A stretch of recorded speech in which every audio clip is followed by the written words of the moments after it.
نستعينه ونستغفره ونعوذ بالله من شرور أنفسنا وسيئات أعمالنا من يهدي الله فلا مضل له ومن يضلل فلا هادي له أشهد أن لا إله إلا الله وحده لا شريك له وأشهد أن محمدا عبده ورسوله قال الله تعالى يا أيها الذين آمنوا اتقوا الله وقولوا قولا سديدا يصلح لكم أعمالكم ويغفر لكم ذنوبكم ومن يطع الله ورسوله فقد فاز فوزا عظيما أما بعد فإن أصدق الحديث كلام الله وخير الهدي هدي محمد صلى الله عليه وسلم وشر الأمور محدثاتها وكل محدثة بدعة وكل بدعة ضلالة وكل ضلالة في النار. அளவற்ற அருளாளனும் கருணை அன்புடையவனுமாகி அல்லாஹ்வின் திருப்பெயரால் ஆரம்பிக்கின்றேன். இவ்வுலகத்தை படைத்த ஒரே இறைவனான அல்லாஹ்வுக்கு புகழனைத்தும், இருளிலும் அஞ்ஞானத்திலும் மூழ்கிருந்த மனிதர்களுக்கு அறிவூட்டி நல்வழிகாட்டி இஸ்லாத்தின்பால் சத்தியத்தின்பால் கொண்டு வந்த அறிவித்தோர் ஸல்லல்லாஹு அலைஹி வஸல்லம் அவர்கள் மீதும், அந்த உத்தம நபி தோழர்கள் தோழியர்கள் அன்னாருடைய வழிமுறை பின்பற்றி வாழ்ந்து மரணித்த நல்லடியார்கள், இன்ஷா அல்லாஹ் மறுமை நாள் வரை நபிகளாரின் வழிமுறையை தேடி படித்து ஆராய்ந்து அதன்படி வாழ இருக்கின்ற அனைத்து நல்லுள்ளங்கள் மீதும் அல்லாஹ்வின் அருளும் கருணையும் என்றென்றும் நிலவட்டுமாக. புனிதமிக்க ஜும்மாவுடைய கடமையை நிறைவேற்றுவதற்காக வேண்டி அல்லாஹ்வின் மாளிகையிலே ஒன்று கூறியிருக்கும் இஸ்லாமிய சகோதரர்களே, அல்லாஹ்வின் நல்லடியார்களே, இந்த ஹுத்பா சொற்பொழிவில் சொல்லப்படுகின்ற அல் குர்ஆனிய வசனங்களும் நபிகளாரின் பொன்மொழிகளும் என் வாழ்விலும் உங்கள் வாழ்விலும் பிரதிபலிக்க வேண்டும், வாழ்வில் நடைமுறைப்படுத்த வேண்டும், அதற்கு அல்லாஹ் அருள் புரிய வேண்டும் என்று பிரார்த்தித்தவனாக இந்த ஹுத்பா பெருரை ஆரம்பம் செய்கின்றேன். அன்பின் இஸ்லாமிய சகோதரர்களே, அல்லாஹ்வின் நல்லடியார்களே, அல்லாஹு தஆலா சிறந்த படைப்பாக மனித இனத்தை படைத்து அவனுடைய உள்ளங்கள் விரும்புகின்ற அளவுக்கு எண்ணற்ற அருட்கொடைகளை ஏற்படுத்தி உள்ளான். உலக இன்பங்களின் பல வகைகளை அல்லாஹு தஆலா திருமறையிலே பட்டியலிடுகின்றான். உலகத்தின் நிலைமையை பற்றி சொல்லுகின்றான். 3வது அத்தியாயம் 14வது வசனத்திலே அல்லாஹு தஆலா இவ்வாறு சொல்லுகின்றான்: زُيِّنَ لِلنَّاسِ حُبُّ الشَّهَوَاتِ مِنَ النِّسَاءِ وَالْبَنِينَ وَالْقَنَاطِيرِ الْمُقَنطَرَةِ مِنَ الذَّهَبِ وَالْفِضَّةِ وَالْخَيْلِ الْمُسَوَّمَةِ وَالْأَنْعَامِ وَالْحَرْثِ. பெண்கள், ஆண் பிள்ளைகள், தங்கம் வெள்ளி பொற்குவியல்கள், அடையாளமிடப்பட்ட குதிரை, கால்நடைகள், விவசாயம் போன்ற விடயங்களை நேசிப்பது உங்களுக்கு அலங்கரிக்கப்பட்டுள்ளது, அழகாக்கப்பட்டுள்ளது. ذَلِكَ مَتَاعُ الْحَيَاةِ الدُّنْيَا. இதெல்லாம் இந்த உலக வாழ்க்கையின் சுகம். வல்லாஹு இந்த ஹுஸ்னுல் மஆப். அல்லாஹ்விடம் தான் அழகிய ஒதுங்குமிடம் இருக்கின்ற என்ற செய்தியை அல்லாஹ் திருமறையிலே சொல்லுகின்றான். 56வது 7வது அத்தியாயம் 20வது வசனத்திலே இந்த உலக வாழ்க்கையை பற்றி அல்லாஹ் சொல்லுகின்ற நேரம், இலமு, இன்று மாணவர்கள் பல கலைகளை படிக்கின்றார்கள், கற்கின்றார்கள். சரியா கலை என்றும் இன்னும் பல கலைகளை கற்கின்றார்கள். உலகம் என்னும் கலையையும் நீங்கள் படியுங்கள், உலகம் என்னும் கலையை நீங்கள் விளங்கிக் கொள்ளுங்கள் என்று அல்லாஹ் சொல்கின்றான். இந்த உலகம் என்றால் அன்னமல் ஹயாத்து துன்யா லைபுன் வலஹுன், அது ஒரு விளையாட்டு, அது ஒரு விளையாட்டு. வலஹுன், அது ஒரு வேடிக்கை. லைபுன் வலஹுன், அது ஒரு விளையாட்டும்.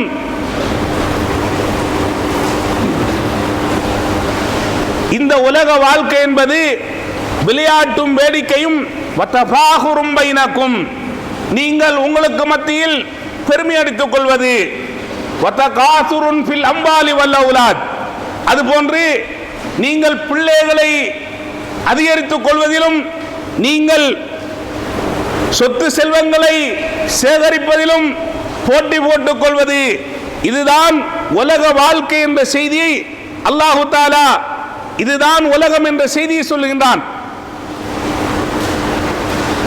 அல்லாஹ்வின் தூதர் ஸல்லல்லாஹு அலைஹி வஸல்லம் அவர்கள் இந்த உலகம் என்பது எவ்வளவு அற்பமானது, இழிவானது, கேவலமானது என்ற செய்தியை சொல்லுகின்ற நேரம், ஒரு நாள் நபிகளார் ஸல்லல்லாஹு அலைஹி வஸல்லம் அவர்கள் நபித்தோழர்களோடு பயணிக்கின்ற நேரம் கடை தெருவிலே அல்லாஹ்வின் தூதர் ஸல்லல்லாஹு அலைஹி வஸல்லம் அவர்கள் ஒரு செத்த ஆட்டின் காதை பிடித்து நபித்தோழர்களை பார்த்து கேட்கிறார்கள், ஐயுக்கும் யுஹிப்பு ஹாதா பிதிர்ஹம், உங்களில் யார் இதனை ஒரு திர்ஹமுக்கு வாங்குவது என்று கேட்டார்கள்.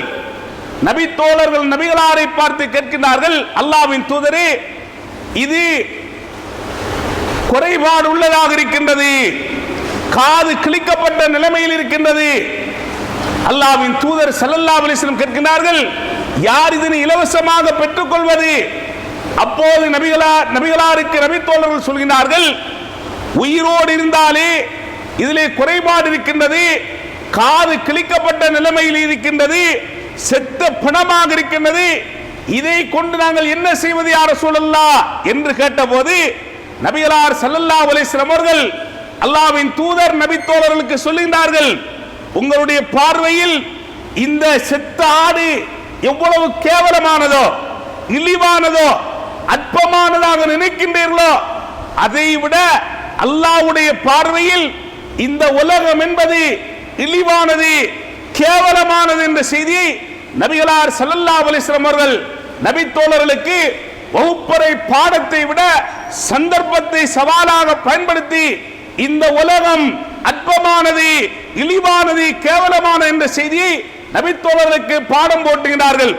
அன்பின் இஸ்லாமிய சகோதரர்களே, அல்லாஹ்வின் நல்லடியார்களே, இவ்வுலகத்திலே ஒரு மனிதன் உலக இன்பங்களை அனுபவித்தாலும் இந்த உலகம் நிரந்தரமானது, இந்த உலக வாழ்க்கை சுகமானது என்று நினைத்துவிடக் கூடாது என்பதற்காக மரணத்தின் பின்னால் இன்னும் ஒரு வாழ்க்கை இருக்கின்றது என்பதை நினைவூட்டும் முகமாக அல்லாஹ்வின் தூதர் ஸல்லல்லாஹு அலைஹி வஸல்லம் அவர்கள் உலகத்தை பயந்து கொள்ளுங்கள் என்று சொல்கின்றார்கள், உலகத்தை அஞ்சிக் கொள்ளுங்கள் என்று சொல்கின்றார்கள்.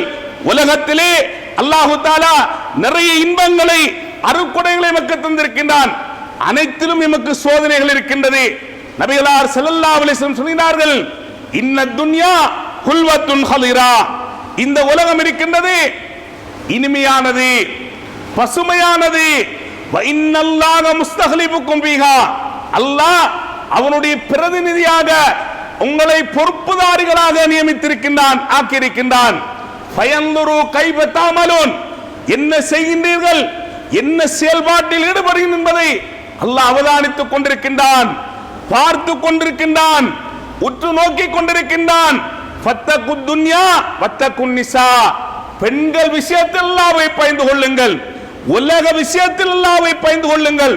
பெண்கள் தொடர்பிலும் உலகம் தொடர்பிலும் முன்னெச்சரிக்கையாக நடந்து கொள்ளுங்கள் என்று அல்லாஹ்வின் தூதர் ஸல்லல்லாஹு அலைஹி வஸல்லம் அவர்கள் உலகத்தை அஞ்சி பயந்து வாழ்ந்து கொள்ளுங்கள் என்று நபி தோழர்களுக்கு எச்சரிக்கை செய்வதை பார்க்கின்றோம்.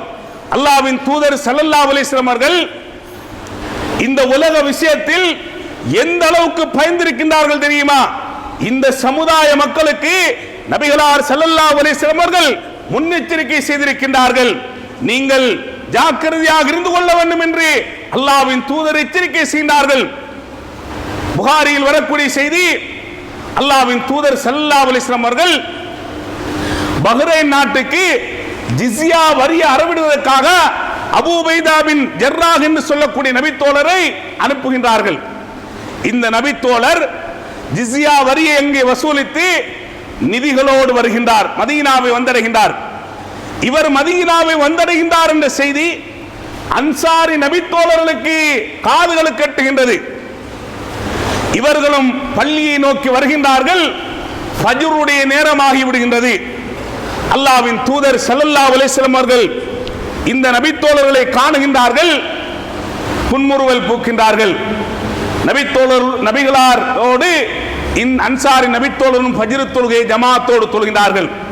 தொழுகை முடிந்த பிறகு அல்லாஹ்வின் தூதர் ஸல்லல்லாஹு அலைஹி வஸல்லம் அவர்கள் அன்சாரி நபித்தோழர்களை பார்த்து கேட்கின்றார்கள், அபூ உபைதாவுடைய வருகை நீங்கள் கேள்விப்பட்டிருக்கின்றீர்கள் போல. ஆம் என்று சொன்னார்கள். நீங்கள் நன்மாராயம் பெற்றுக் கொள்ளுங்கள் என்று அல்லாஹ்வின் தூதர் சுபசோபனம் நற்செய்தி சொல்லிவிட்டு அல்லாஹ்வின் தூதர் நபித்தோழர்களை பார்த்து சொன்னார்கள், உங்களுக்கு வறுமை வந்துவிடும் என்று நான் பயப்படவில்லை, உங்களை வறுமை தாண்டவமாடும் என்று நான் அஞ்சவில்லை. உங்கள் மீது எனக்குள்ள பயம், அச்சம் என்ன தெரியுமா? முன்னால் வாழ்ந்த சமூகத்துக்கு உலகம் தாராளமாக விசாலமாக வசதியாக கொடுக்கப்பட்டது போன்று உங்களுக்கும் வழங்கப்பட்டு உலக மோகத்தில் அவர்கள் மூழ்கி உலக மோகம் உலக ஆசை அவர்களை அழித்து நாசமாக்கி விட்டதை போன்று உங்களையும் உலக ஆசை உலக மோகம் அழித்து விடுமோ நாசமாக்கி விடுமோ என்ற பயம்தான் அச்சம்தான் எனக்கு இருக்கின்றது என்று அல்லாஹ்வின் தூதர் ஸல்லல்லாஹு அலைஹி வஸல்லம் அவர்கள் அந்த நபித்தோழர்களை பார்த்து சொன்னார்கள். அன்பின் இஸ்லாமிய சகோதரர்களே, அல்லாஹ்வின் நல்லடியார்களே, உலகத்திலே அதிகமாக பொருளாதாரம் வழங்கப்பட்டால் நன்மைகள் நல்லறங்கள் செய்யாமல் மறுமையை மறந்து இவ்வுலக வாழ்க்கையிலே மூழ்கிடுவார்கள் என்ற செய்தியை நபிகளார் ஸல்லல்லாஹு அலைஹி வஸல்லம் அவர்கள் உணர்த்துகின்றார்கள்.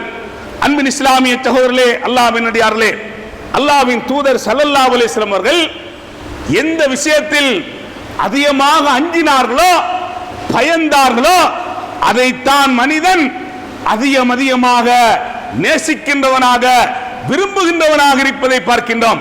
அன்பின் இஸ்லாமிய சகோதரர்களே, அல்லாஹ்வின் நல்லடியார்களே, நபிகளார் ஸல்லல்லாஹு அலைஹி வஸல்லம் அவர்கள் மனிதனுடைய ஆசையை சொல்கின்றார்கள்.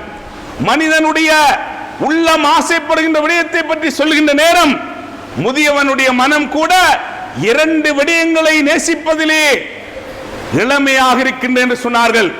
ஒன்று, நீண்ட காலம் வாழ வேண்டும் என்ற ஆசை. இரண்டாவது, பொருளாதார ஆசை, பொருள் ஆசை. அல்லாஹ்வின் தூதர் ஸல்லல்லாஹு அலைஹி வஸல்லம் அவர்கள் சொன்னார்கள், ஆதமுடைய மகனுக்கு ஒரு மனிதனுக்கு இரு ஓடைகள் நிரம்ப அவனுக்கு செல்வம் இருந்தாலும் மூன்றாவது இன்னும் ஒன்று இருக்க வேண்டும் என்று ஆசைப்படுவான். தங்கத்திலான ஒரு ஓடை இருந்தால் இன்னும் இரண்டு ஓடைகள் எனக்கு இருக்க வேண்டும் என்று ஆசைப்படும் மனிதனுடைய உள்ளம் ஆசை கொள்ளும் என்று சொன்னார்கள்.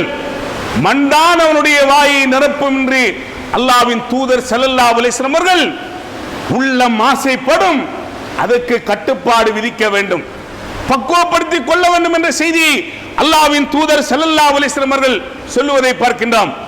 அன்பின் இஸ்லாமிய சகோதரர்களே, அல்லாஹ்வின் நல்லடியார்களே, அப்படி என்றால் இந்த உலகத்தில் எப்படி வாழ வேண்டும் என்று அல்லாஹ்வின் தூதர் நமக்கு சொல்கின்றார்கள்.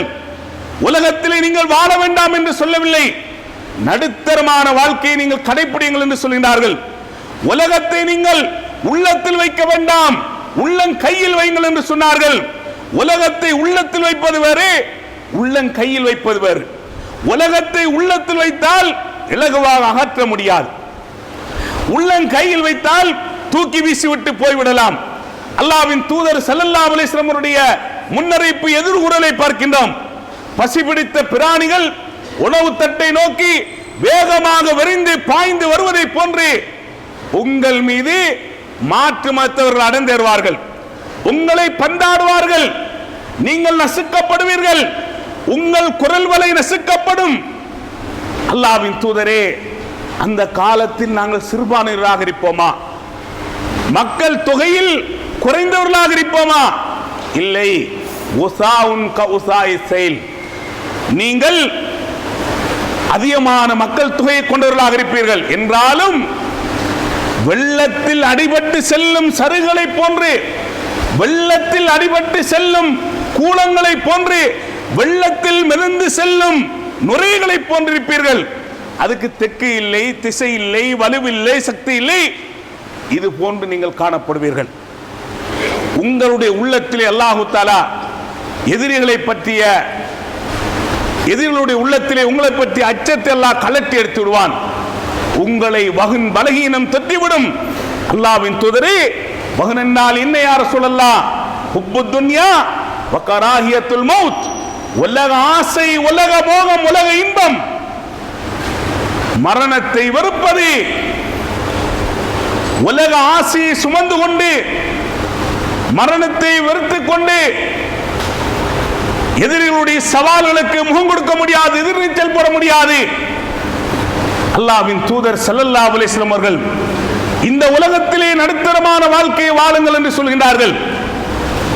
இப்னு உமர் என்று சொல்லக்கூடிய நபித்தோழரை, அந்த நபித்தோழருடைய தோள்பஜத்தை பிடித்த அல்லாஹ்வின் தூதர் சொல்கிறார்கள், குன் ஃபித் துன்யா கஅன்னக கரீப் அவ் ஆபிர் சபீல், நீ ஒரு அந்நியனை போன்று, ஒரு வழிப்போக்கனை போன்று, பாதையை கடந்து செல்வதனை போன்று இந்த உலகத்திலே உன்னுடைய வாழ்க்கை அமைத்துக் கொள் என்று அல்லாஹ்வின் தூதர் ஸல்லல்லாஹு அலைஹி வஸல்லம் சொல்கிறார்கள். உலகத்திலே எவ்வளவுதான் பொருளாதாரத்தை திரட்டினாலும், எவ்வளவுதான் சொத்து செல்வங்களை சேகரித்தாலும் முழுமையாக எங்களால் அனுபவிக்க முடியாது. நிதர்சனம் உண்மை பார்க்கின்றோம். குல்லு மன் அலைஹா ஃபான், இந்த உலகத்தில் உள்ள எல்லாமே இன்று ஒரு நாள் அழியப் போகின்றது, அழிந்துவிடும். குல்லு நஃப்ஸின் தாயிகத்துல் மௌத், ஒவ்வொரு மனிதனும் மரணத்தை அனுபவித்தே தீர வேண்டும் என்பது இறை நியதி. எனவே மறுமை என்பதை நிரந்தரமானது, நிலையானது என்பதை மனதிலே ஆழமாக பதித்து இந்த உலகத்திலே நல்லறங்கள் நல்லமல்கள் செய்து கொள்ள வேண்டும். அன்பின் இஸ்லாமிய சகோதரர்களே, அல்லாஹ்வின் நல்லடியார்களே, அல்லாஹ்வின் தூதர் ஸல்லல்லாஹு அலைஹி வஸல்லம் அவர்கள் ஒரு அழகான செய்தியை சொல்கின்றார்கள். அடிக்கடி கேள்விப்படுகின்ற நபிமொழி, எவ்வளவு யதார்த்தமான நபிமொழி என்று பாருங்கள். எத்பவுல் மையித் ஸலாஸா, ஒரு மனிதன் மரணித்தால் 3 விடயங்கள் அவனை பின்தொடர்ந்து செல்கின்றன. அவனுடைய குடும்பம், அவனுடைய வாகனம், அவனுடைய சொத்து செல்வங்கள், அவனுடைய அமல்கள், நற்செயல்கள். ஃபயர்ஜிஸ்னானி, மண்ணை போட்டு மூடியதன் பிறகு உற்ற நண்பர்கள், உறவினர்கள், பிள்ளைகள், தொடராக சென்ற வாகன பவனி அத்தனையுமே திரும்பி வருகின்றது. வயபகாமாகு வாஹிதுன், அவனோடு ஒன்றே ஒன்று தங்கி விடுகின்றது. உற்ற நண்பனாக, தோழனாக, அவனுக்கு உறுதுணையாக இருப்பது இந்த உலகத்தில் அவன் செய்த நல்லமல்கள், உலகத்தில் செய்த நல்லறங்கள்.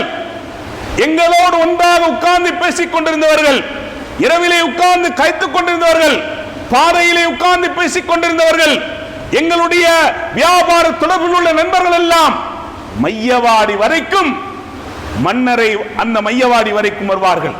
மண்ணை அள்ளி போட்ட பிறகு எல்லோருமே திரும்பி வந்துடுவார்கள். நாங்கள் இந்த உலகத்தில் செய்த நல்லமல்கள், நல்லறங்கள், இது மாத்திரம்தான் எமக்கு மறுமையிலே பயனளிக்கும் என்ற செய்தியை அல்லாஹ்வின் தூதர் சொல்லுகின்றார் என்று சொன்னால், மறுமையிலே எமக்கு உறுதுணையாக, ஒத்தாசையாக இருப்பது இந்த உலகத்தில் நாங்கள் செய்கின்ற நல்லமல்கள், நல்லறங்கள் என்பதை மனதிலே ஆழமாக பதித்துக் கொள்ள வேண்டும். அன்பின் இஸ்லாமிய சகோதரர்களே, அல்லாஹ்வின் நல்லடியார்களே, நபிகளார் ஸல்லல்லாஹு அலைஹி வஸல்லம் அவர்கள் நபி தோழர்களுக்கு எப்படி அடிக்கடி மரண சிந்தனையை நினைவூட்டுவார் என்று பாருங்கள். அம்ர் இப்னு ஆஸ் ரலியல்லாஹு அன்ஹு சொல்கிறார்கள், ஒரு நாள் பழுதடைந்த ஒரு வீட்டை நாங்கள் புனரமைத்துக் கொண்டிருந்தோம், மேய்ந்து கொண்டிருந்தோம். எங்களின் பக்கம் நபிகளார் கடந்து செல்கின்ற நேரம், மகாதா, என்ன செய்கின்றீர்கள் கேட்டார்கள். கதுவஹா ஃபனஹனு நுஸ்லிஹு, அல்லாஹ்வின் தூதரே, இது பழுதடைந்து விட்டது, இந்த வீட்டை நாங்கள் புனரமைத்துக் கொண்டிருக்கின்றோம். அல்லாஹ்வின் தூதர், உங்களுக்கு வீடு வேண்டாம் என்று சொல்லவில்லை, வீடு கட்ட வேண்டாம் என்று சொல்லவில்லை, வானம் கூரையாகவும் பூமி தரையாகவும் இருந்து கொள்ளட்டும் என்று சொல்லவில்லை. அல்லாஹ்வின் தூதர் எப்படி மரணத்தை நினைவூட்டினார் என்று சொன்னால், இதை விட அது அவசரமாக வந்துவிடுமோ என்று நான் பயப்படுகிறேன் என்று சொன்னார்கள். நீங்கள் இந்த வீட்டை புனரமைத்து முடிவதற்கிடையில் மரணம் உங்களை தொட்டிவிடுமோ, மரணம் உங்களை வந்தடைந்து விடுமோ என்று நான் பயப்படுகின்றேன் என்று சொல்லி அல்லாஹ்வின் தூதர் ஸல்லல்லாஹு அலைஹி வஸல்லம் அவர்கள் அடிக்கடி நபித்தோழருக்கு மரண சிந்தனை நினைவூட்டுவார்கள். உலக மோகம் அகன்று மறுமை சிந்தனையோடு வாழ வேண்டும் என்று சொன்னால், உலக ஆசை கலைந்து மறுமை சிந்தனையோடு வாழ வேண்டும் என்று சொன்னால், எப்போதும் மரண சிந்தனையோடு வாழ வேண்டும். அன்பின் இஸ்லாமிய சகோதரர்களே, அல்லாஹ்வின் நல்லடியார்களே, நபிகளார் ஸல்லல்லாஹு அலைஹி வஸல்லம் அவர்கள் நபித்தோழர்களுக்கு அடிக்கடி நினைவூட்டுவார்கள், இந்த உலகம் அற்பமானது, இந்த உலகம் நிரந்தரமற்றது, இந்த உலகம் போலியான என்பதை அடிக்கடி அறிவுறுத்துவார்கள். ஒரு நாள் நபிகளார் ஸல்லல்லாஹு அலைஹி வஸல்லம் அவர்கள் ஒரு பாயிலே படுத்துறங்கினார்கள். வகத் அஸ்ஸர ஃபீ ஜன்பிஹி, நபிகளாருடைய விலாப்புறத்திலே அதனுடைய அடையாளம் மடு அப்படியே தென்படுகின்றது. நபி தோழர்கள் கேட்கின்றார்கள், அல்லாஹ்வின் தூதரே, எங்களுக்கு நீங்கள் அனுமதி தந்தால் உங்களுக்கு அழகான ஒரு விரிப்பை உங்களுக்கு நாங்கள் ஏற்படுத்தி தருவோம் யா ரசூலுல்லாஹ் என்று சொன்னபோது நபிகளார் என்ன சொன்னார்கள் தெரியுமா? மாலி வலித் துன்யா, எனக்கும் இந்த உலகத்துக்கும் என்ன தொடர்பு, எனக்கும் இந்த உலகத்துக்கும் என்ன சம்பந்தம்? இல்லா கராகிபின், நான் ஒரு பயணியை போன்றவன். இஸ்தலல்ல தஹத ஷஜரா, நீண்ட பயணம் மேற்கொள்கின்ற ஒரு பயணி. களைப்பு வரும்போது, சோர்வடையும் போது இளைப்பாறுவான், ஓய்வெடுப்பான், ஒரு மர நிலையில் பக்கம் ஒதுங்குவான். ஓய்வெடுத்த பிறகு தன்னுடைய இலக்கை நோக்கி அவன் பயணிப்பான். சும்மராக வத்தரகஹா, அவ்வாறு இளைப்பார் ஓய்வெடுத்த பிறகு அந்த மரத்தை அப்படி விட்டு விட்டு சென்று விடுவான். இது போன்றுதான் இந்த உலக பிரவேசத்தின், இந்த உலகத்துக்கு நாங்கள் தற்காலிகமாக வந்தவர்கள், நிரந்தரமாக வந்தவர்கள் கிடையாது. முழு வாழ்க்கையும் வணக்கமாக்கிவிட்டு சொந்த தாயகத்தை நோக்கி செல்ல போகின்றோம், சோனத்தை நோக்கி செல்ல போகின்றோம். அதுதான் எமது தாகம், அதுதான் எமது தாயகம், அதுதான் எமது தாரக மந்திரம். அல்லாஹ்வின் தூதர் ஸல்லல்லாஹு அலைஹி வஸல்லம் அவர்கள் அடிக்கடி நபித்தோழர்களுக்கு இந்த உலக வாழ்க்கை என்பது அற்பமானது, போலியானது, நிரந்தரமற்ற என்பதை உபதேசம் செய்வதை பார்க்கின்றோம். அன்பின் இஸ்லாமிய சகோதரர்களே, அல்லாஹ்வின் நல்லடியார்களே, இறை நம்பிக்கையாளர்கள் மூமின்கள் எப்போதும் மரண சிந்தனையோடு தன்னுடைய வாழ்க்கை அமைத்துக் கொள்வார்கள். உலக ஆசை கலைந்து மறுமை சிந்தனையோடு தன்னுடைய வாழ்க்கை அமைத்துக் கொள்வார்கள். தன்னுடைய ரப்பை பிரார்த்திக்கின்ற போது, தன்னுடைய ரப்பை அழைக்கின்ற போதெல்லாம் ரப்பனா ஆத்தினா ஃபித் துன்யா ஹஸனா வ ஃபில் ஆখিরাতি ஹஸனா, இறைவா இம்மையிலும் எமக்கு நலவை தருவாயாக, மறுமையிலும் எமக்கு நலவை தருவாயாக என்பதுதான் அவருடைய பிரார்த்தனையின் சாராம்சமாக இருக்கும் என்பதை அல் குர்ஆன் சொல்வதை பார்க்கின்றோம். அன்பின் இஸ்லாமிய சகோதரர்களே, அல்லாஹ்வின் நல்லடியார்களே, இந்த உலக வாழ்க்கை என்பது நிரந்தரம் கிடையாது. அடிக்கடி நபித்தோழர்களுக்கு நபிகளார் அறிவுறுத்துவார்கள், அடிக்கடி இந்த உபதேசத்தை செய்வார்கள். அஹ்ஸாபுடைய யுத்த நேரம், பெரும் அகல் தோன்றிக் கொண்டிருக்கின்ற நேரம், நபித்தோழர்கள் சோர்வடைந்திருக்கின்றார்கள். களைப்பு கஷ்டத்துக்கு மத்தியில் அந்த பணியில் ஈடுபட்டுக் கொண்டிருக்கும் போது நபிகளார் ஸல்லல்லாஹு அலைஹி வஸல்லம் அவர்கள் மறுமையை சொல்லி, சுவனத்தை நன்மாராயகம் சொல்லி அவர்களை உற்சாகம் ஊட்டுவார்கள், உத்வேகப்படுத்துவார்கள். அல்லாஹும்ம லா ஐஸ இல்லா ஐஸுல் ஆখিরা, இறைவா மறுமையுடைய வாழ்வை தவிர நிரந்தர வாழ்க்கை எதுவுமே கிடையாது. ஃபக்ஃபிர் லில் அன்சாரி வல் முஹாஜிர், மறுமைக்காக கஷ்டப்படும், மறுமைக்காக உழைக்கும், மறுமைக்காக தங்களை அர்ப்பணிக்கின்ற, தியாகம் செய்கின்ற அன்சாரின்களுடைய, முஹாஜிரின்களுடைய பாவங்களை மன்னிப்பாயாக என்று அல்லாஹ்வின் தூதர் ஸல்லல்லாஹு அலைஹி வஸல்லம் அவர்கள் பிரார்த்தித்துக் கொண்டு நபித்தோழர்களை உற்சாகமூட்டிக் கொண்டிருப்பார்கள், மறுமை சிந்தனையை நினைவூட்டிக் கொண்டிருப்பார்கள். அல்லாஹ்வின் தூதருக்கு இந்த உலகத்தில் வாழ்வதற்கு ஒரு நிமிடமேனும் உத்தரவாதம் இல்லை என்று சொன்னால் நானும் நீங்களும் எம்மாத்திரம் சகோதரர்களே. உக்பத் பின் ஹாரிஸ் என்று சொல்லக்கூடிய நபித்தோழர் சொல்கின்றார், சல்லைத்து வரா நபி ஸல்லல்லாஹு அலைஹி வஸல்லம் பில் மதீனத்தி அல்-அஸ்ர, ஒரு நாள் அஸ்ர் தொழுகை ஜமாத்தோடு அல்லாஹ்வின் தூதரோடு மதீனாவிலே தொழுதேன். ஃபஸல்லம, நபிகளார் சலாம் கொடுத்தார்கள். ஃபதஹத்தா ரிகாபன் நாஸ், மக்களுடைய பிடரிகளை தாண்டி வேகமாக விரைவாக செல்கின்றார்கள். வளமைக்கு மாற்றம். நபித்தோழர்களுக்கு ஆச்சரியம். நாங்கள் என்றால் தொழுகை முடிந்த பிறகு ஓத வேண்டிய திக்ர்கள் எல்லாம் ஓதாத நிலைமையை பார்க்கின்றோம். கூட்டு துஆ பிதத் என்று வழங்கியிருக்கின்றோம். ஆனால் சுன்னா என்று சொன்ன அந்த விடயங்களை நடைமுறைப்படுத்தாத நிலைமைதான். தொழுகை முடிந்தவுடன் எப்போது இமாம் சலாம் கொடுக்கின்றார் என்று பார்த்து விபத்து நடந்தது போன்று வேகமாக விரைந்து பாய்ந்து செல்கின்ற நிலைமையை பார்க்கின்றோம். நபிகளார் ஸல்லல்லாஹு அலைஹி வஸல்லம் அவர்கள் தன்னுடைய பணியை எல்லாம் நிறைவு செய்த பிறகு திரும்ப வருகின்றார்கள். வந்து நபித்தோழர்கள் ஆச்சரிய அதிர்ச்சியில் இருக்கின்றார்கள், பதட்டத்தில் இருக்கின்றார்கள்.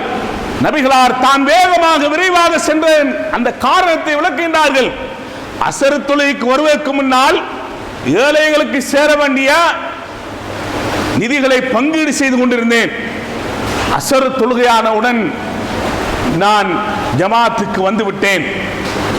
தொழுகை முடிந்தவுடன் எனக்கு நினைவு வந்தது, இன்னும் சில நிதிகள் ஏழைகளுக்கு சேர வேண்டிய என்னுடைய வீட்டிலே சேமிப்பாக இருப்பது. நான் சென்று என்னை மனைவிமாரிடம் அதனை பங்கீடு செய்து விடுமாறு ஏவி விட்டு வந்தேன் என்று அல்லாஹ்வின் தூதர் ஸல்லல்லாஹு அலைஹி வஸல்லம் சொல்கின்றார் என்று சொன்னால், அந்த சொற்ப நேரத்திலே தன்னுடைய வாழ்வுக்கு உத்தரவாதம் இல்லை என்று சொன்னால் நானும் நீங்களும் எம்மாத்திரம் சகோதரர்களே. எனவே இந்த உலகம் நிரந்தரமற்றது, போலியானது, தற்காலிகமான என்பதை நாங்கள் நினைத்துக் கொள்ள வேண்டும். சலபு சாலிஹீன்கள் எந்த அளவுக்கு முன்மாதிரியாக இருந்திருக்கின்றார் பாருங்கள்.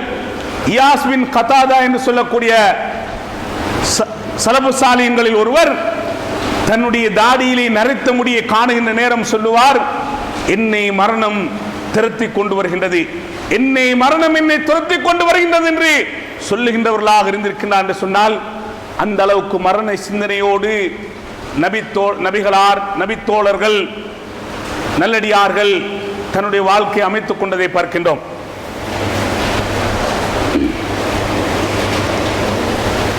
அல்ஹம்துலில்லாஹ் வஸ்ஸலாத்து வஸ்ஸலாமு அலா ரசூலில்லாஹ் முஹம்மது அப்துல்லாஹ் அம்மா பஅத். அன்பின் இஸ்லாமிய சகோதரர்களே, அல்லாஹ்வின் நல்லடியார்களே, இறை நம்பிக்கையாளர்களை பொறுத்தவரையில் இந்த உலக வாழ்க்கை என்பது சிறைச்சாலை போன்றது. அல்லாஹ்வின் தூதர் ஸல்லல்லாஹு அலைஹி வஸல்லம் சொன்னார்கள், அத்துன்யா சிஜ்னுல் முஃமின். இறை நம்பிக்கையாளர்களுக்கு இந்த உலக வாழ்க்கை என்பது சிறைக்கூடத்தை போன்றது. சிறைக்கூடத்திலே நிறைய கட்டுப்பாடுகளை பார்க்கின்றோம். சுதந்திரம் கிடையாது, நினைத்த இடங்கள் சுற்ற முடியாது, நினைத்தவர்களோடு பேச முடியாது, நினைத்த சாப்பாடுகளை சாப்பிட முடியாது. அது போன்றுதான் நிறைய கட்டுப்பாடுகள், நிறைய தடைகள் உள்ள ஒன்றுதான் இந்த உலக வாழ்க்கை. எனவே இந்த உலக வாழ்க்கையில் ஒரு மனிதன் பொறுமையோடு சகிப்புத்தன்மையோடு நடப்பான் என்று சொன்னால் அவனுடைய மறுமை வாழ்வு சிறந்ததாக இருக்கும் என்ற செய்தியை அல்லாஹ்வின் தூதர் ஸல்லல்லாஹு அலைஹி வஸல்லம் அவர்கள் சொல்லுவதை பார்க்கின்றோம். உலக மோகம், உலக ஆசை கலந்து மறுமை சிந்தனையோடு எங்களுடைய வாழ்க்கை அமைத்துக் கொள்ள வேண்டும் என்று சொன்னால், எப்போது நாங்கள் எங்களை விட கீழ்நிலை உள்ளவர்களை பார்க்க வேண்டும், மேலே பார்க்காதே கீழே பார் என்று அல்லாஹ்வின் தூதர் சொல்கிறார்கள். பொருளாதாரத்திலே, உடல் பலத்திலே எங்களை விட உயர்வானவர்களை பார்க்காமல் எங்களை விட குறைந்தவர்களை பார்க்க வேண்டும். அவ்வாறு பார்ப்பது மூலமாக அல்லாஹ்வுடைய அருளில் நாங்கள் சிறுமையாக எடை போடாமல் இருப்பதற்கு அது ஏற்றது, சிறந்தது என்ற செய்தியை அல்லாஹ்வின் தூதர் ஸல்லல்லாஹு அலைஹி வஸல்லம் அவர்கள் சொல்லுவதை பார்க்கின்றோம். அதுபோன்று உலக மோகம், உலக ஆசை கலந்து மறுமை சிந்தனையோடு எங்களுடைய வாழ்க்கை அமைத்துக் கொள்ள வேண்டும் என்று சொன்னால், இருக்கின்ற பொருளாதாரத்தை அந்த போதுமாக்கிக் கொள்கின்ற அந்த தன்மையை நாங்கள் உருவாக்கி கொள்ள வேண்டும். அல்லாஹ்வின் தூதர் ஸல்லல்லாஹு அலைஹி வஸல்லம் அவர்கள் சொல்கிறார்கள், செல்வந்தன் என்பது அதிகமாக செல்வம் இருப்பது செல்வந்தன் என்ற அர்த்தம் கிடையாது. இருப்பதை கொண்டு யார் போதுமாக்கிக் கொள்கின்றானோ, போதும் என்ற அந்த உள்ளத்தை, மனோநிலையை உருவாக்கிக் கொள்கின்றார்களோ அவர்கள் தான் மிக சிறந்த செல்வந்தர் என்ற செய்தியை சொல்கின்றார்கள். ஒரு நாள் அபூ ஹுரைரா ரலியல்லாஹு அன்ஹு அவர்களுக்கு நபிகளார் ஸல்லல்லாஹு அலைஹி வஸல்லம் அவர்கள் சில அறிவுரைகளை, உபதேசங்களை சொல்கின்றார்கள். அதிலே ஒரு அறிவுரையாக சொல்கின்றார்கள், வர்லி பிமா கஸமல்லாஹு அலைக. அல்லாஹ் உனக்கென்று நிர்ணயித்திருக்கின்றானே, உனக்கென்று அல்லாஹ் தந்திருக்கின்றானே, அதிலே நீ ஆத்ம திருப்தி அடைந்து கொள், பொருந்திக் கொள். அவ்வாறு திருப்தி அடைவாய் என்று சொன்னால், அதனை நீ போதுமாக்கிக் கொள்கின்ற அந்த நிலைமையை நீ உருவாக்கிக் கொள்வாய் என்று சொன்னால், தகுன் அகரன் நாஸ், மக்களிலே மிகச்சிறந்த செல்வந்தன், மிகச்சிறந்த பணக்காரன் நீதான் என்ற செய்தியை அல்லாஹ்வின் தூதர் ஸல்லல்லாஹு அலைஹி வஸல்லம் அவர்கள் சொன்ன அந்த செய்தியை பார்க்கின்றோம். நபிகளார் ஸல்லல்லாஹு அலைஹி வஸல்லம் அவருடைய நிலைமை உங்களுக்கு தெரியும். இந்த உலக வாழ்க்கை அற்பமானது என்று நபிகளார் ஸல்லல்லாஹு அலைஹி வஸல்லம் அவர்கள் நினைத்ததன் காரணமாகத்தான் தன்னுடைய பொருளாதாரத்தை இறை வழியிலே வாரி வழங்குகின்றவர்களாக இருந்ததை பார்க்கின்றோம். ஒரு நாள் அபூதர் ரலியல்லாஹு அன்ஹு அவர்களை பார்த்து சொல்கிறார்கள், இந்த உஹது மலை எனக்கு தங்கமாக மாற்றப்படும் என்று சொன்னால் என்னுடைய வீட்டிலே 3 நாளைக்கு சேமிப்பாக இருப்பதை நான் விரும்ப மாட்டேன். நான் கொடுக்க வேண்டிய கடனுக்கு வைக்கின்ற அந்த செல்வத்தை தவிர, பணத்தை தவிர வேறு எதுவும் என்னுடைய வீட்டிலே சேமிப்பாக இருப்பதை நான் விரும்ப மாட்டேன் என்று அல்லாஹ்வின் தூதர் ஸல்லல்லாஹு அலைஹி வஸல்லம் அவர்கள் இந்த உலக வாழ்க்கை துச்சமானது என்று, நிரந்தரமற்றது என்பதை விளங்கியதன் காரணமாகத்தான் தன்னுடைய செல்வத்தை எல்லாம் நபிகளார் ஸல்லல்லாஹு அலைஹி வஸல்லம் அவர்கள் வாரி வழங்கிய கொடைவள்ளலாக இருந்ததை பார்க்கிறோம். கேட்கின்ற நபி தோழர்களுக்கெல்லாம் கொடுக்கின்றவர்களாக அல்லாஹ்வின் தூதர் இருந்திருக்கின்றார்கள். தான் மரணிக்கின்ற போது தன்னுடைய கவச ஆடையை அடகு வைக்கப்பட்ட நிலைமையில் நபிகளார் மரணித்த செய்தியெல்லாம் எங்களுக்கு தெரியும். அன்பின் இஸ்லாமிய சகோதரர்களே, அல்லாஹ்வின் நல்லடியார்களே, எனவே உலக மோகம் கலைந்து மறுமை சிந்தனையோடு எங்களுடைய வாழ்க்கை அமைத்துக் கொள்வதன் மூலமாகத்தான் இம்மையிலும் நமக்கு வெற்றி, மறுமையிலும் வெற்றி என்பதை நினைத்து உலக ஆசை கலைந்து மறுமை சிந்தனையோடு எங்களுடைய வாழ்க்கை அமைத்துக் கொள்வதற்கு வல்ல ரஹ்மான் நம் அனைவருக்கும் அருள் புரிவானாக. வ ஆகிரு தஅவானா அல்ஹம்துலில்லாஹி ரப்பில் ஆலமீன்.